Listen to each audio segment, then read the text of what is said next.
Hello friends, स्वागत है आपके अपने यूट्यूब चैनल मैथ्स ऊपर में। मैं हूँ राकेश साहू।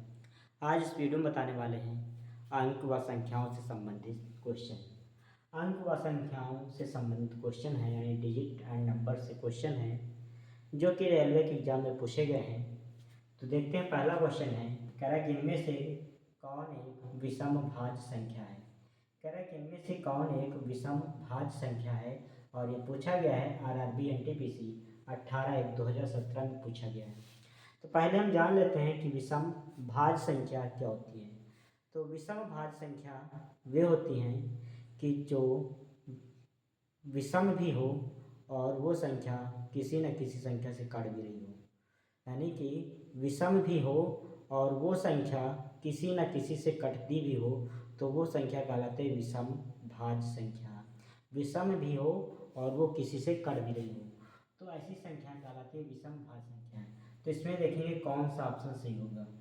तो 13 आपकी विषम संख्या है, लेकिन ये किसी से कटती नहीं है, यानी एक से कटेगी और अपने आप से कटेगी, इसके अलावा किसी से नहीं कट रही है, तो ये आपका आंसर नहीं होगा। यानी कि विषम भाज्य संख्या वो होए जो एक से कटे अपने आप से और इसके अलावा भी वो किसी न किसी से कट रही हो। तो ये 17 है, 17 किसी से नहीं कटेगा।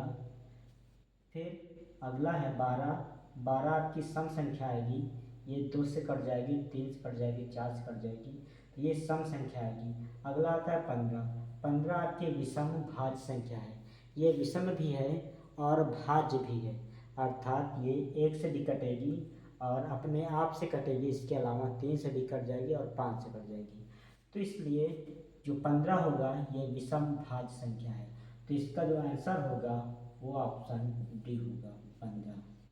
इसका आंसर 15 होगा।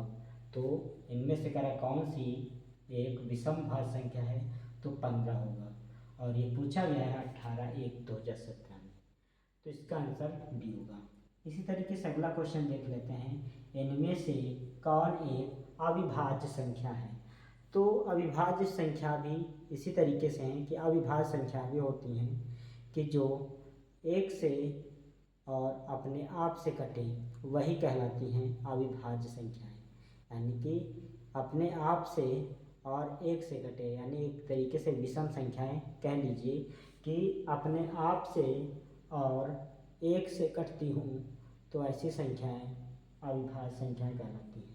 तो यहाँ देखेंगे पहला ऑप्शन 121 दे रखा है, तो ये 121 जो है अपने आप से कटेगी, एक से कटेगी और 11 से भी कट जाएगी, तो ये अविभाज्य संख्या नहीं है।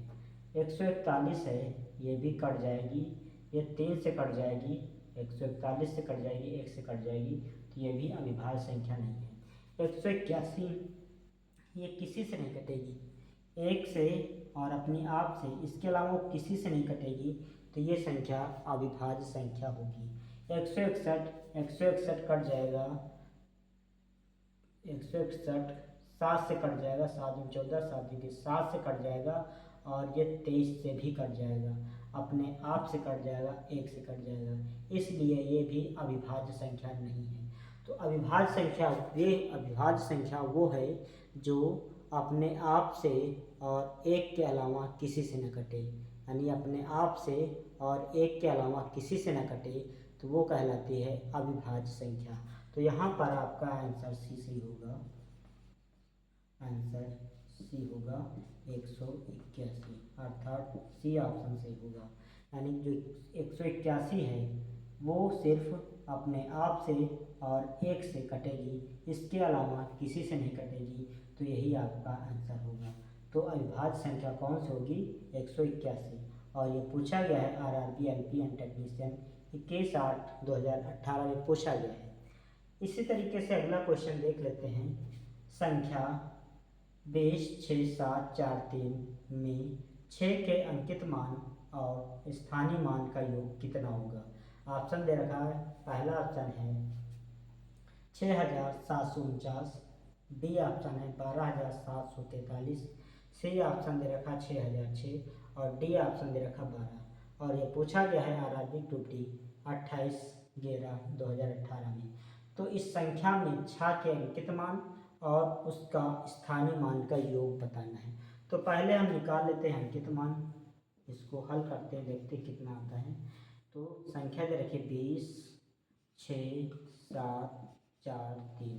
इसमें पहले हम अंकित मान निकालते हैं, फिर स्थानीय मान निकाल लेते हैं, फिर उसका योग कराते हैं। तो इसमें का अंकित मान में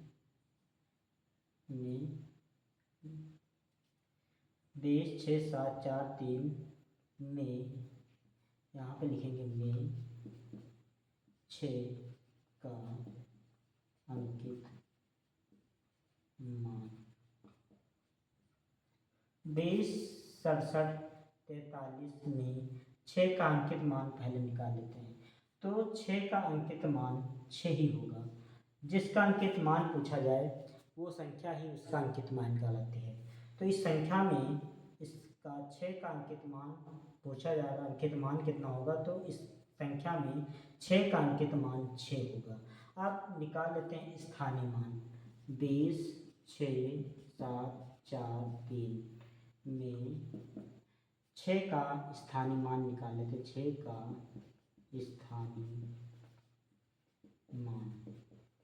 स्थानीय मान निकाल लेते 6 का। तो 6 यहाँ पे है। अब देखेंगे इसका स्थानीय मान निकालेंगे कैसे। तो ये इकाई के स्थान पे, ये दहाई के स्थान पे, सैकड़ा, ये हजार। 6 1000 के स्थान पर, तो इसको हम 1000 से गुणा कर देंगे, तो इसका मान 6000 हो जाएगा। अब अंकित मान और स्थानीय मान दोनों को जोड़ लेंगे तो योग निकल आएगा। तो योग आ जाएगा अंकित मान प्लस स्थानीय मान, अंकित मान प्लस स्थानीय मान। तो इसका योग करा देंगे। अंकित मान 6 है और स्थानीय मान 6000 है, 6000 है। तो इसको जोड़ देंगे तो 6006 आपका आंसर होगा।